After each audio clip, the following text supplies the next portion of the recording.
Em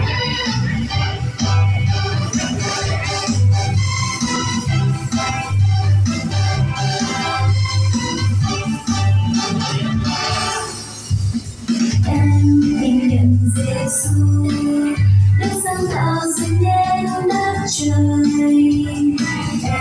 Em nhận Giêsu Đức đã xuống thế gian làm người. Em nhận Giêsu Đức đã vì tội em chịu chết. Em nhận Giêsu Đức đã sống lại và lên trời.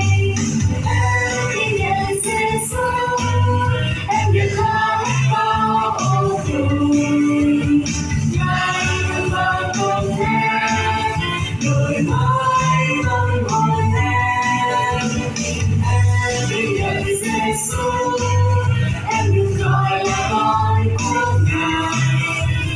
Vui và bình an thay em được Chúa dạy đưa mỗi ngày.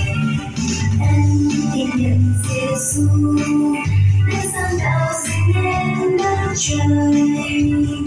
Em tin nhận Giêsu Đức đã xuống thế gian làm người.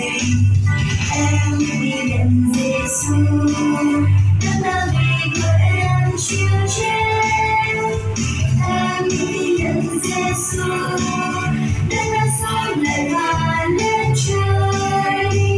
Em tin nhận Giêsu em được tha hết âu vui. Ngài thương bao công em đổi mới tâm hồn em. Em tin nhận Giêsu em được gọi là con của Ngài. Vui hay bình an thay em được Chúa dạy đưa mỗi ngày.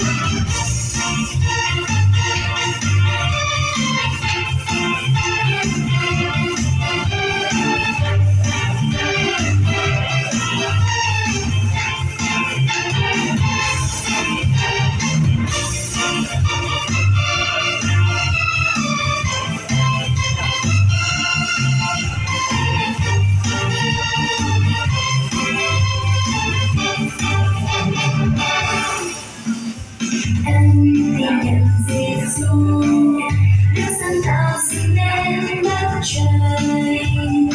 Em tin nhận Giêsu Đức đã xuống thế gian làm người.